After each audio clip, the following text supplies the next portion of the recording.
On my kicker tonight, I'm just about to come to the very sad conclusion that the National Cohesion and Integration Commission, NCIC, is one institution that can only act under political instruction. As if jumping out of some deep slumber, the National Cohesion and Integration Commission has suddenly joined the condemnation of former Deputy President Rigathi Gachagua for his remarks on the 2007-2008 post-election violence, which Gachagua said, quote, would look like a Christmas party if the 2027 elections are stolen.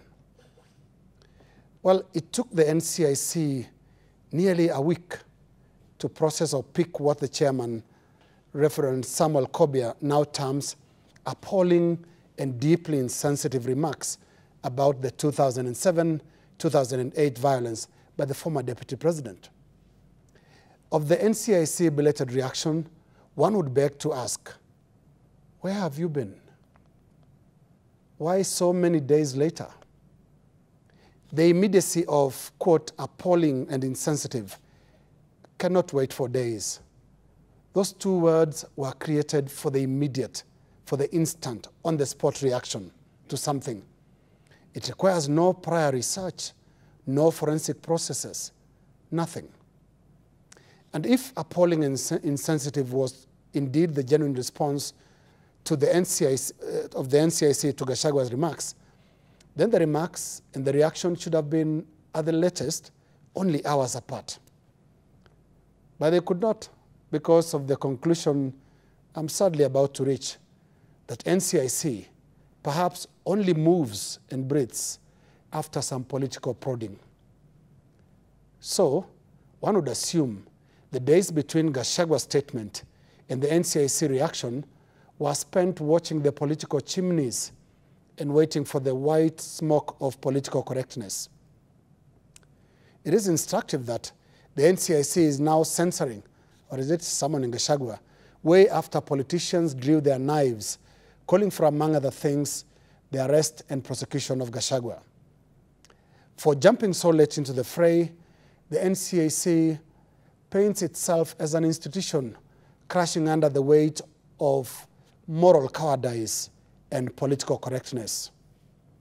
NCIC will find it hard to convince Kenyans that their late reaction was more of a reaction to political pressure than anything else.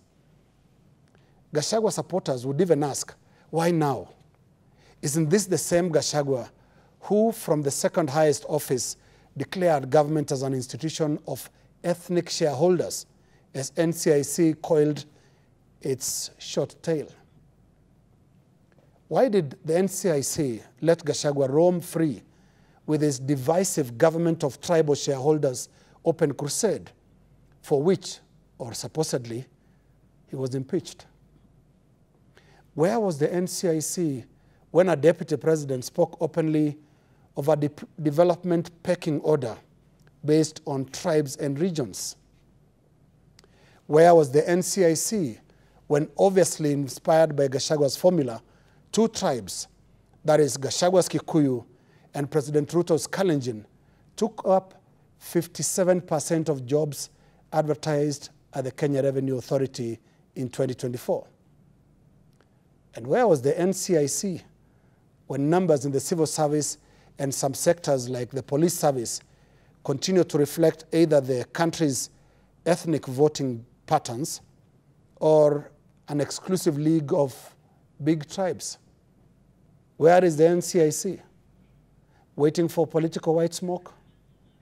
Whose political white smoke, by the way? And by the way, again, which chimney are you staking out at?